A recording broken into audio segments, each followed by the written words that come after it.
नमस्कार दोस्तों, आपका अपने YouTube चैनल पर स्वागत है। आइए जानते हैं ऋषि पंचमी के बारे में।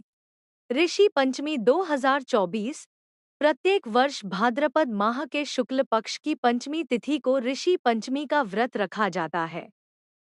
दृक पंचांग के अनुसार इस साल 8 सितंबर 2024 को सप्त ऋषियों की पूजा आराधना के साथ ऋषि पंचमी मनाया जाएगा। यह विशेष पर्व ऋषियों की पूजा के लिए समर्पित है। ऋषि पंचमी का व्रत महिलाओं द्वारा विशेष रूप से मनाया जाता है, लेकिन इसे पुरुष भी कर सकते हैं। इस दिन सप्त ऋषियों कश्यप, अत्रि, भारद्वाज, वशिष्ठ, गौतम, जमदग्नि और विश्वामित्र की पूजा की जाती है। ये 7 ऋषि ब्रह्मा, विष्णु और महेश के अंश माने जाते हैं। ये ही वेदों और धर्मशास्त्रों के रचयिता माने जाते हैं। माना जाता है कि इस व्रत को करने से सभी प्रकार के पापों से मुक्ति मिलती है और जीवन में सुख शांति आती है। महिलाओं के लिए विशेष कई वर्षों से ऋषि पंचमी का व्रत रखने वाली गायत्री देवी ने बताया कि ऋषि पंचमी का व्रत विशेष रूप से महिलाओं के लिए महत्वपूर्ण माना जाता है। मान्यता है कि इस व्रत को रखने से महिलाएं मासिक धर्म के दौरान अनजाने में हुए पापों से मुक्त होती हैं और उनके परिवार में सुख समृद्धि आती है। ज्योतिषियों की माने तो इस दिन पूरे देश में श्रद्धालु बड़ी श्रद्धा और भक्ति के साथ सप्त ऋषियों की आराधना करते हैं और अपने जीवन को धर्ममय बनाने की कामना करते हैं।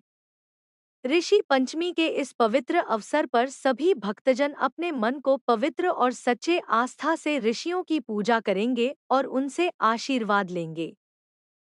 ऋषि पंचमी करने की पूजा विधि: श्रद्धालु स्नान करके शुद्ध वस्त्र धारण करते हैं और सप्त ऋषियों की प्रतिमा या चित्र के सामने दीप जलाकर पूजा अर्चना करते हैं।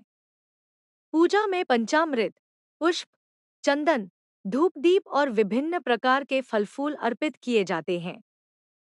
पूजा के दौरान ऋषियों की आरती व मंत्रों का पाठ किया जाता है और व्रत कथा सुनी जाती है। इसके बाद श्रद्धालु निर्जला या फलाहार व्रत रखते हैं और दिन भर भगवान के साथ सप्त ऋषियों का ध्यान करते हैं। सप्त ऋषियों के स्वर्ण की प्रतिमा बनाकर ऋषि पंचमी के दिन किसी योग्य ब्राह्मण को दान करने से अनंत पुण्य फल की प्राप्ति होती है। क्या है ऋषि पंचमी व्रत का नियम? महिलाएं व्रत के दिन महिलाएं नित्य कर्म से निर्मित होकर आपमार्ग के 108 धातुआन से मुंह को साफ करे, नया वस्त्र धारण करे, कुश का सप्तऋषि बनाए, उनको गंगाजल से स्नान कराएं, चंदन चढ़ाए, वस्त्र चढ़ाए, धूप अगरबत्ती तथा दीपक जलाए, ऋतुफल तथा मिठाई चढ़ाए। पूजन के बाद महिलाएं बिना नमक का खाना खाती है। खाने में दही और साठी चावल खाने का विधान है। हल से जोते हुए खेत का अन्य खाना वर्जित है। दिन में केवल एक बार भोजन करना होता है। जो भी सामान सप्तऋषि को पूजन में चढ़ाए वह वस्तु को ब्राह्मण को दान कर दे।